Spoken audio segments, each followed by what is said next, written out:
لو سألتك وقلت لك ده علم ايه هتقول لي ده علم فلسطين، هقول لك غلط ده علم السودان. طب لو قلت لك المشهد ده فين هتقول لي في فلسطين، هقول لك برضه غلط ده في السودان. طب لو قلت لك 10,000 واحد ماتوا في كام شهر فين هتقول لي في فلسطين، هقول لك غلط برضه ده في السودان. الله، كل ده بيحصل في السودان واحنا ما نعرفش ازاي؟ كل ده وانا لسه ما حكيتش حاجه اصلا، لسه ما قلتش ان في 6 مليون نازح سابوا بيوتهم وعربياتهم وهربوا من مدينه واحده بس اسمها الخرطوم، لسه ما قلتش ان في 19 مليون طفل في الوقت الحالي محرومين من التعليم في السودان، لسه ما قلتش ان بقالهم اكتر من 8 شهور لا ميه ولا كهرباء ولا حتى انترنت. كل ده في السودان، ايوه كل ده في السودان. اقول لك على الكبيره بقى، اكبر منتج بيدوروا الناس عليه في السودان هو حبوب منع الحمل، يعني سايبين الحروب والقتل والموت وكل ده وبيدوروا على حبوب منع الحمل. ايوه دي حقيقه على فكره، ده بسبب تعرض نساء السودان للاغتصاب، والكلام ده بيحصل يوميا غير المجازر والانتهاكات والسرقه اللي بتحصل في الوقت الحالي. طب ده كله اصلا ليه ومن ايه؟ اهو ده بقى اللي انا جاي احكيه النهارده.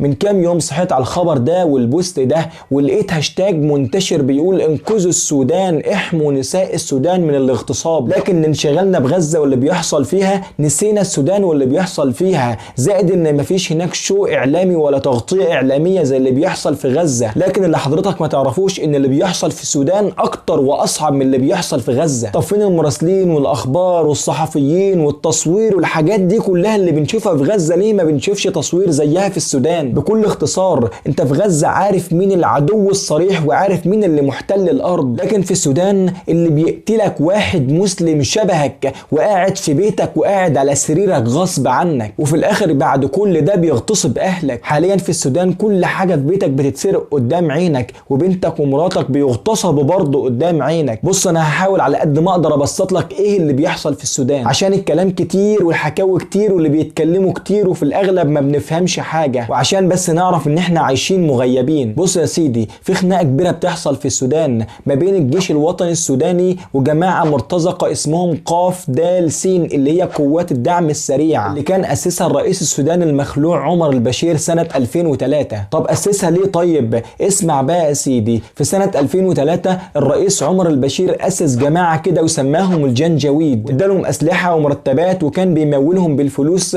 لدرجه انه كان بيعاملهم كانهم الجيش التاني في السودان. طب بيعمل كده ليه؟ ما هو عنده الجيش اللي بيحمي دولته. الحقيقه هنا انه مش عايز يحمي دولته، هو عايز يحمي نفسه لو الجيش الوطني بتاعه انقلب عليه فيما بعد. وفي سنه 2013 قرر الرئيس عمر البشير انه يخليهم جماعه رسميه وسماهم قاف دال سين اللي هي قوات الدعم السريع. في سنه 2019 الجيش الوطني بينقلب على عمر البشير رئيس الدوله، فقال لك عادي جدا جماعه الدعم السريع في ظهري ويحموني، الجماعه اللي بقالي 16 سنه بصرف عليهم اكيد هيجوا وهيحموني ويقفوا في ظهري. لكن اللي حصل انهم خلعوا ما حموهوش، دول جماعه مرتزقه وقلبوه في 16 سنه بعد ما عملوا لهم كيان وراحوا وقفوا مع الجيش الوطني السوداني. قائد الجيش الوطني في الوقت ده اسمه عبد الفتاح البرهان، وقائد قوات الدعم السريع اسمه محمد حمدان دقلو الشهير بحميدتي. يفضلوا مع بعض سنتين حلوين مع بعض وزي الفل لحد سنه 2021 حصلت المصيبه وقوات الدعم السريع خبطوا في الجيش الوطني. حميدتي ياخد رجالته ويضرب رجالته البرهامي اللي هم الجيش الوطني، الجيش الوطني يضرب في دول ودول يضربوا في دول. طب دول جيشين بيضربوا في بعض، احنا بقى مالنا؟ المشكله بقى ان في مدنيين بيتقتلوا في النص. ما هو اللي انت ما تعرفوش ان قوات الدعم السريع بقوا بيستخبوا في بيوت المدنيين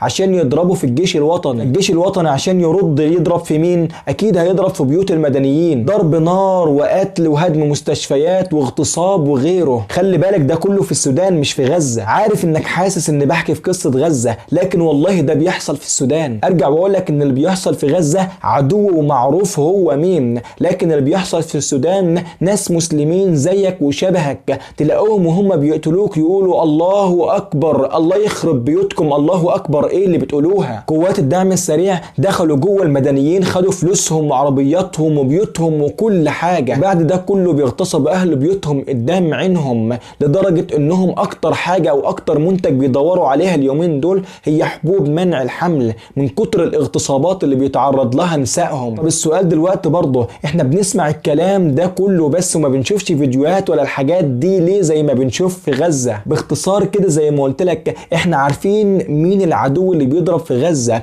لكن في السودان الوضع عكس كده، احنا ما نعرفش مين العدو. ممكن يكون اللي هيقتلك واقف جنبك، فلو فكرت تطلع موبايل وتصور تلاقي نفسك ميت لحظيا. امال عرفنا الكلام ده منين؟ وبعض الفيديوهات اللي انتشرت دي جات لنا منين؟ احب اقول لك ان اللي بيصوروا هم القتلة نفسهم، قوات الدعم السريع هم اللي بيصوروا. تخيل حرب تعرف اللي بيحصل فيها من القتلة نفسهم.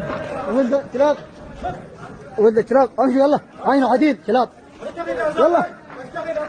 ايوه ولد شباب شباب ولد اسمع. ايوه شباب امسكوا يلا حركوا. ابشر ابشر من جبريل، ابشروا ابشروا اجمعون شباب شباب ابشروا عمك ابشروا. كثر الناس من هون شباب بالغباش ابشروا. طب دلوقتي عندي سؤال برضه، هي الناس دي بتصرف منين وبتاكل منين ومرتباتهم ومين اللي بيمولهم وكل ده بيجي منين؟ تسمح لي اصدمك واقول لك ان اللي بيمولهم وبيصرف عليهم دول كبيره، وللاسف الشديد في منهم 3 دول عربيه، روسيا، الامارات، اسرائيل، السعوديه، اثيوبيا وكمان ليبيا. كل دول بيدعموا قوات الدعم السريع اللي بيعملوا كل البلاوي دي. الخلاصه ان اللي بيحصل لاهالينا في السودان دي حرب اهليه واباده لكل معاني الإنسانية. اخواتنا في السودان بيغتصبوا وبيتقتلوا وبيموتوا وبيتقصفوا وبيتسرقوا علنا. واللي يفكر ينفد بحياته بيسيب اهله وبيته وبلده ويسيب كل حاجة ويمشي، زي ما حصل مع 6 مليون واحد من مدينة واحدة بس اسمها الخرطوم. اخواتنا بيموتوا وبيحصل فيهم كل ده ومحدش بيتكلم عليهم. اخواتنا بيتعرضوا للاغتصاب ومحدش بيدافع عنهم. فين حقوق الانسان وفين حقوق المرأة وفين الكلام الفاضي اللي ملوش اي لازمة ده؟ زي ما اخواتنا في غزة لهم حقوق علينا، اخواتنا في السودان برضو ليهم حقوق علينا. بالله عليكم احنا بنتكلم عن اهلنا في غزة ما ننساش برضو نتكلم عن حق اخواتنا في السودان، عشان والله اللي بيحصل في السودان اصعب بكتير من اللي بيحصل في غزة. ربنا ينصر دول وينصر دول وينصر المسلمين في شتى بقاع الارض. اللهم امين، واللهم سلم سلم. سلام.